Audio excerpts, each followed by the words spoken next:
প্রথমে এইভাবে ছড়াইয়া ছিটাইয়া আপনাকে সকল কাজ সম্পন্ন করিতে হইবে। যেমন বেরেস্তা করে নিতে হবে, পেঁয়াজ, কাঁচামরিচ, টমেটো এগুলো ব্লেন্ড করে নিতে হবে। মুরগি ধুয়ে সুন্দর করে লবণ দিয়ে মাখিয়ে ছড়াতে দিতে হবে।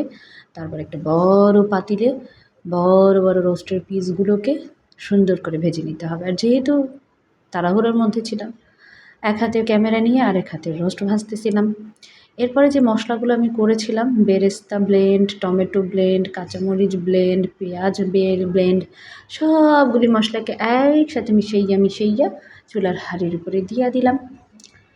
এরপর ধৈর্য ধরে সেটাকে খুব সুন্দর করে কষাতে হবে, কারণ রান্না হচ্ছে ধৈর্য। যার যত বেশি ধৈর্য তার রান্না তত বেশি মজার হইবে। রান্না করতে হয় মনোযোগ দিয়ে, ভালোবেসে এবং ধৈর্য দিয়ে। এরপরেই রোস্টের যে মশলাটা থাকে, সেই রোস্ট মশলাটা, টক দইটা আমি একসাথে ব্লেন্ড করে নিয়েছিলাম, হাত দিয়েই ফেটিয়ে নিয়েছিলাম আর কি, সেটাই আমি দিয়ে দিলাম। খুব সুন্দর করে এটাকে আবার কষিয়ে নিচ্ছি। প্রথম মশলাটাও একদম কষানোর পরেই আমি সেকেন্ড মশলাটা দিলাম। আর রোস্ট খেতে আমার মনে হয় বাঙালির প্রতিটা ঘরে ঘরে সবারই খুব পছন্দ। রোস্ট আমরা সবাই পছন্দ করি। এই ফাঁকে আমি গুঁড়ো দুধ দিয়ে দিয়েছিলাম অল্প একটু, দিয়ে আবার সুন্দর করে একটু কষিয়ে নিয়ে যে বেরেস্তাটা করেছিলাম সেটাও অল্প একটু দিয়ে দিলাম। আমি শেষেও আবার বেরেস্তা দিব, এর আগেও আমি বেরেস্তা বাটাও দিয়েছি। তো মোটামুটি এখানে বেরেস্তাটা দিয়ে তার উপরে আমি রোস্টের পিসগুলো সুন্দর করে বিছিয়ে দিয়ে খুব সুন্দর করে নাড়াচাড়া করব। আর রোস্ট রান্না করার সময়টা আসলে খুব অল্প লাগে, যদি সব কিছু তৈরি থাকে তাহলে খুব অল্প সময় লাগে। এভাবেও তৈরি করা যায়, আবার এর চেয়ে কম মশলা দিয়েও রোস্ট তৈরি করা যায়, এর চেয়ে বেশি মশলা দিয়েও রোস্ট তৈরি করা যায়। মোট কথা হচ্ছে এক এক সময় আসলে আমরা এক একভাবে রান্না করি। আমি কিন্তু এক একভাবে এক এক সময় রোস্ট করি। আমার ধারণা আপনারাও এক এক সময় এক একভাবে রোস্ট করেন, মজা হওয়া দিয়ে কথা, যেভাবেই রান্না করি না কেন।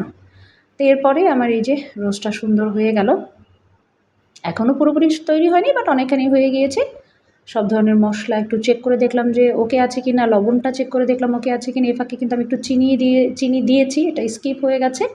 এবং গুঁড়ো দুধ কিছুটা আমি পানিতে গুলিয়ে দিলাম। এটা দুধ দিয়ে রান্না করলে মজা হয়, পানির বদলে দুধ দিয়ে রান্না করবেন, এটা আরও বেশি মজা হবে। সব মশলা দিয়ে দেওয়ার পর এটি একটু ঢেকে দিব আমি কিছুক্ষণ সিদ্ধ হয়ে যাওয়ার জন্য, এবং তারপরে একদম শেষে আমি এন্ডিংটা যেভাবে করব সেটাও আমি দেখাচ্ছি। এবং এই ফাঁকে আরেকটা জিনিস আমি করেছিলাম, আমি এই যে আমার রোস্টের কালারটা হঠাৎ করে চেঞ্জ হয়ে গেছে, ভাইবেন না যে এটা আমার রোস্টের কালারটা চেঞ্জ হয়েছে, আসলে ক্যামেরার কী জানি একটা অপশনে চাপ পড়ছিল তাড়াহুড়োর মধ্যে, এর ভিতরে দেখি রোস্টের কালার চেঞ্জ হয়ে গেছে। আমাকে কী রে, চুলায় দেখি একরকম, ক্যামেরায় দেখি আরেক রকম, ঘটনা কী? কিন্তু তখন আর আসলে খেয়াল করিনি, অনেক পরে খেয়াল করেছি। এই ফাঁকে আরও কিছু স্টেপ ছিল যেগুলো আসলে স্কিপ করা যায় না, যেমন আমি কাঁচামরিচটা একটু কেটে কেটে দিয়েছি, 2 চা চামচের মতো ঘি দিয়েছি। এই ঘিটা এত স্ট্রং ফ্লেভার ছিল যে মানে খুবই স্ট্রং ফ্লেভার, খাওয়ার সময় একদম কড়া একটা স্মেল পাচ্ছিলাম। ঘি জানি না সেন্ট দিয়ে ঘি বানিয়েছি নাকি। এই যে এরপরে কালারটা আবার চেঞ্জ হয়ে গেলো। এই ফাঁকে আমি গুঁড়া দুধ দিয়েছি, বেরেস্তা দিয়েছি, সব কিছুর টেস্ট ঠিক আছে কিনা চেক করেছি। এবং আরেকটা কাজ করেছি যেটা এখানে স্কিপ হয়ে গেছে, সেটা হচ্ছে আমি 2 থেকে 3 ফোঁটা গোলাপ জল দিয়েছি। এখানে গোলাপ জল না, কেওড়া জল দিয়েছি। আমি গোলাপ জল দিইনি, কেওড়া জল দিয়েছি 2 থেকে 3 ফোঁটা। এবং এই যে আমার রোস্ট ফিনিশিং ডান, আলহামদুলিল্লাহ অনেক মজা হয়েছিল। আল্লাহ হাফেজ।